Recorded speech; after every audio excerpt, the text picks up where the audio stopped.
Like, what's your favorite song? Snooze.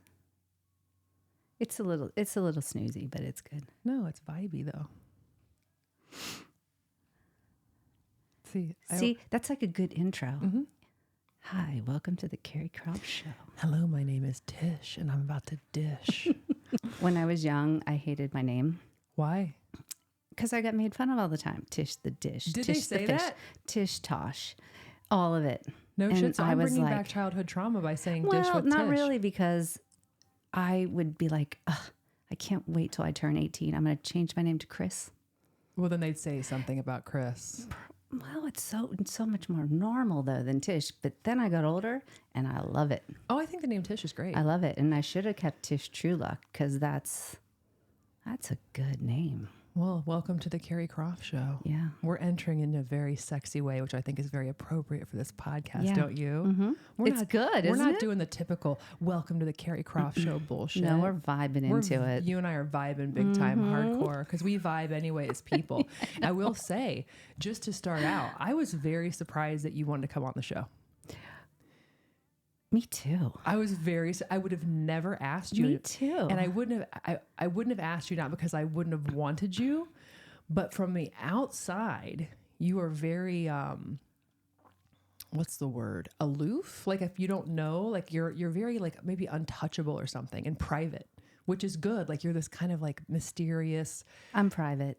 Right. And so in my mind, I've asked you a million questions anyway. Every time I come in, I'm like, I wonder what she does this. But I'm like, she would never come on my show. And then you were like interested. And I was like, oh, hell, I got a wrong read on this one. Well, I like it. I've been listening to it. Thank you. What do you think so far? And you know what I think? I think your persona of somebody when you don't really know them is one way, like you just said. But then when you actually see them on your show, you're like, wow. Isn't that life? I had the total wrong opinion. Mm-hmm. Like I have a newfound respect. Yeah. You know, and like you really kind of get to know the bones of somebody instead of just what they appear. Right. You know, in a picture or on Instagram or when you meet them first. Yeah. I'm so not intimidating. I'm as crazy as they come. You know, you're not intimidating, but you are. Like when I know you now, you're not, but you do come across as intimidating. Wow. And so do I. I've gotten that my whole entire life, my whole life. Oh yeah. Like you're so intimidating. And I can understand why people think that, but then when you get to know me, I'm just an idiot. Me too. You know, here we are, two knuckleheads. And then come to find out, because I've been like totally being the town crier for your boutique for how long? Like a long time. I will tell, I love that. Thank you. Like I will tell anyone, everyone. I have such loyalty to what you have going on. But I would say, hey, have you heard of Truluck? And then finally you go, it's Truluck. And like you said it and you looked at me. And I was like, oh, I get it. I've been saying the name wrong. So where does Truluck? Like Truluck was your last name, or so Truluck was my maiden name. Okay. I grew up Tish Truluck. I think that's a cool name, though. It's a great name. Mm-hmm. And when I opened the store, my father had just passed, and I was super close with my dad. And when I was younger and I was going off to college, which, you know, you're supposed to do, and my dad was like, why aren't you going to fashion school? Like, you need to open a dress shop someday. Oh, really? Yeah, he's the only one that was like, I mean, go do your thing. And then I just did what I was supposed to do for so many years and what made sense. You know, went to college, got into medical sales, did exercise science at Worthington Industries. And I did all the things, but those really were just not what I really loved. And then when my son went to first grade, I met Marin and I started working at Marin's store, and I had a little stint at Nordstrom, which was fun. And I was like, I'm really good at this. Like, this is fun. And I think I never did it because I was always making more money doing something else. Mm-hmm. And I didn't think it paid much to work in retail. So then another opportunity to do a pop-up in Bungalow Home came about, and I did that for 7 years. It was great fun, wildly successful. And my ex, being a businessman, was like, you know, I would say, we should open up a store. And he was like, no, they don't make any money. They don't make any money. So then I did the pop-up for 7 years, and it was really lucrative. And he said, let's do it. Like, let's open up a store. You really proved yourself.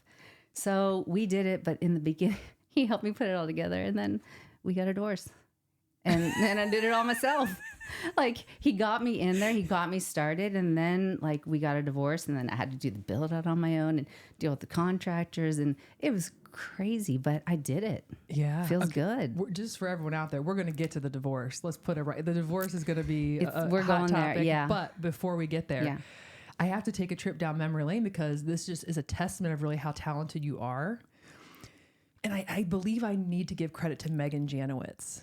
Megan, she's the best. So Megan, who to me is like a style icon too. I've always just thought her fashion and style. You know, when I see it, I call it. I'm like, this person, you know, and Megan just has that. Megan's just like a package, a unicorn of a human being, and yes. I just think she's awesome. And Megan turned me on to your jewelry at Bungalow Home. Okay, so I remember I would go into Bungalow Home and never spend a dime on their home furnishings. I mean, not nothing against them. They did a great job, but I would always go specifically and beeline right into your jewelry right in the middle. And it was like Christmas morning every single time. Thank you. Yeah. And it was just, fun. Yeah. And I mean, I was drawn to it. I would just kept going back. And the minute that I found out there was an opportunity for like clothing and jewelry, I was like, I don't care. New Albany. I'm like, this could be in, you know, I don't care. I'm going. I know it's out there, but it's good. It's good. It's easy to park. It's a great little shop. I love it. I consider it like a little destination. So I'll be like, okay, on a Saturday, if you want to like treat yourself, you just go. And plus Hudson 29's right there. It's like a whole little thing. It is. It's a whole like Fox in the Snow. Yeah. And plus now my girl W Nail Bar. So it's all right there. And you have my girl Jessie Pizzuti's out in New Albany now. So hail. Yes. You know, I'll make my way out there whenever. Yeah, we'll see you more often. I like that. Yeah, definitely.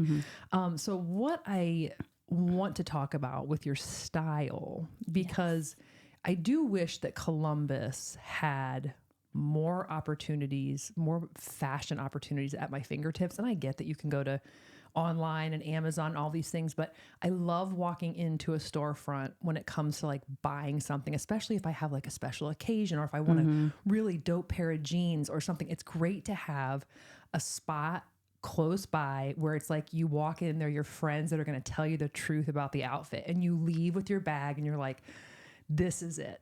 Yeah, I love that. You know, but that's what I feel with, I haven't gotten that feeling from anyone else really in Columbus that I get with Truluck.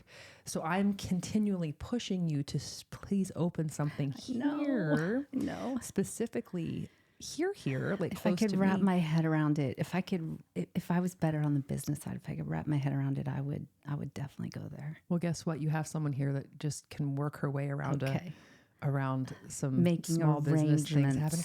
So what is it though? What is your philosophy, I guess, with not only your style, like when you're looking at the store as a whole, what are you trying to provide to someone like me? Well, gosh, I think I've always had a good eye, blessed with a good eye. And then I like to mix the highs and the lows. And I feel like I love that the store has the highs and the lows and some good basics. And I mean, and every once in a while we get out there and get crazy things, which I love. But I want people to feel comfortable to come in there. You know, I don't want people to feel like they're intimidated, that I have to be dressed up to pop in, or if they even have to buy anything. I just want them to come in and be like, maybe I'm looking for something. We can help them, you know, show them some great things. But most of all, I want people to feel comfortable coming in there. We are brutally honest, not in a bad way. But I mean, if somebody comes out and we don't really like it, or if it doesn't fit well, we'll say, yeah, I'm not in love with that. Let's find you something else. Or because I want people, you know, and even, you know, it's a what's the word I'm looking for?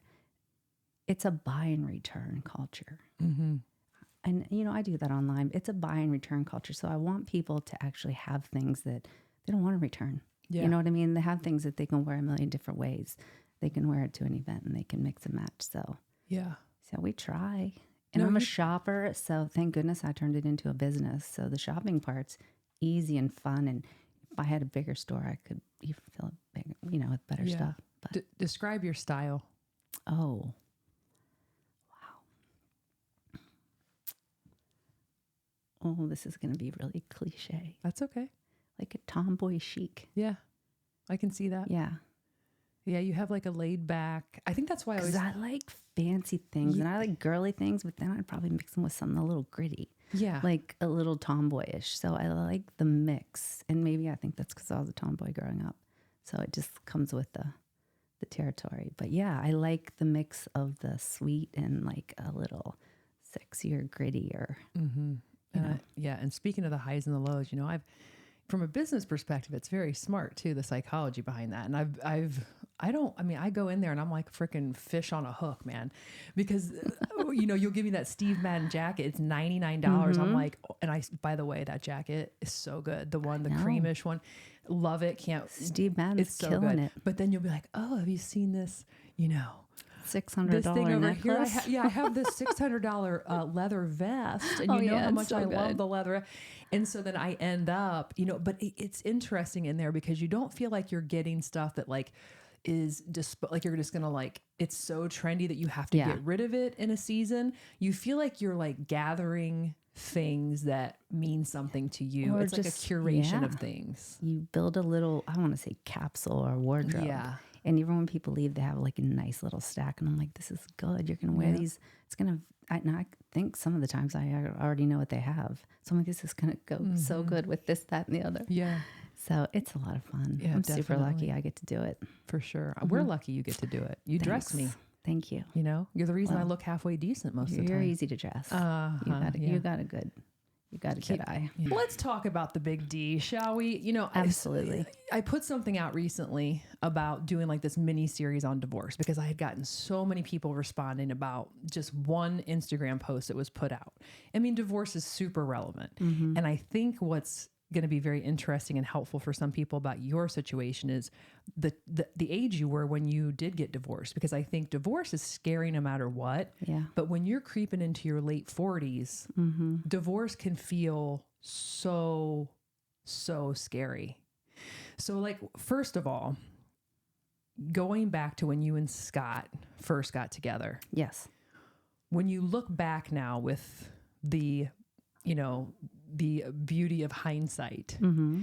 Do you look at that situation as yourself today and go, oh my God, like we definitely were destined for divorce? Or is it just something that sort of happens over time that eroded, or a mixture of the two? Well, I think for us, definitely didn't, looking back in hindsight, we were definitely in love. We had such a good run. We had so many good years. We have a great son. I mean, it was amazing. But I think people change. Mm-hmm. People change and situations change, and you either roll with it and fall in and out of love, or you don't. You know what I mean? Or, there are certain points in time where you can kind of lose respect for somebody. And,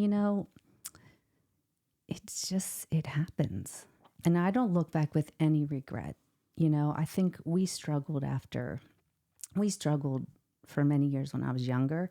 And I remember saying to him, like, if we're not going to make this work, let's get out now. Cause I don't want to be, older and going through a divorce. And unfortunately that's what happened, but it's all good. It was all good. And, I guess when you say I was in my late 40s, or I don't know, I've never felt better as I've gotten older. So it didn't scare me one bit. I mean, it was sad. It was a sad ending, because I'll always love him. We have mutual respect for each other. We had a good run. We really did. And we just hit road bump after road bump that we just like couldn't get past. So. What's your son's name? Drew. Now, going back to when Drew was young, because a lot of people will say to you, having kids is the hardest thing that you're going to do in a marriage. And it's also the most